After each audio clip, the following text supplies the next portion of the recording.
Hola, i ara anem a veure la segona manera de resoldre aquest límit, que és utilitzant aquesta fórmula d'aquí. És a dir, si jo tinc el límit quan x tendeix a més infinit d'una funció elevada a una altra, i això em dona 1 elevat a infinit, aleshores aquest límit, el resultat d'aquest límit serà el número e, com hem dit abans, elevat al límit de l'exponent que multiplica a la base menys 1. I aplicant aquesta fórmula ho farem. Per exemple, amb aquest exemple que crec que és el que hem fet abans.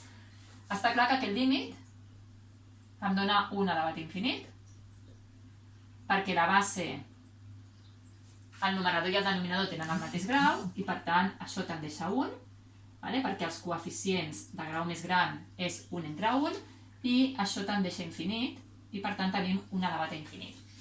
Quin serà aquest límit? El resultat serà el número e elevat al límit quan x tendeix a més infinit de l'exponent, és a dir, x més 1,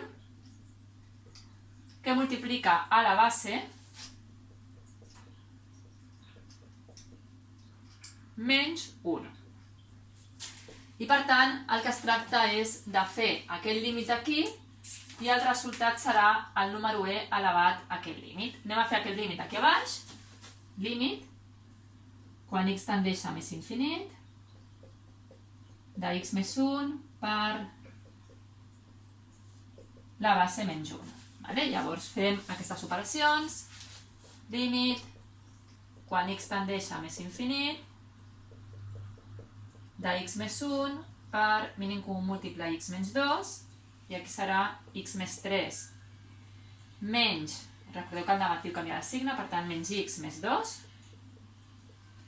aquest i aquest se'n va, i per tant queda límit quan x tendeix a més infinit de x més 1 per 5 dividit entre x menys 2, i per tant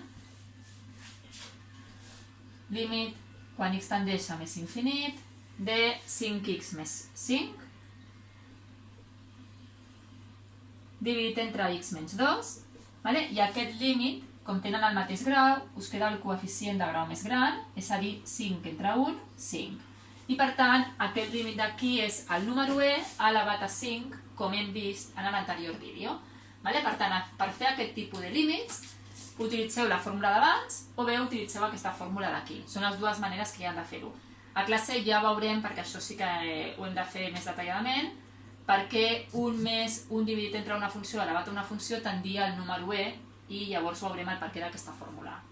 Ara us posaré uns quants exercicis també al Classroom perquè aneu fent límits d'aquest tipus.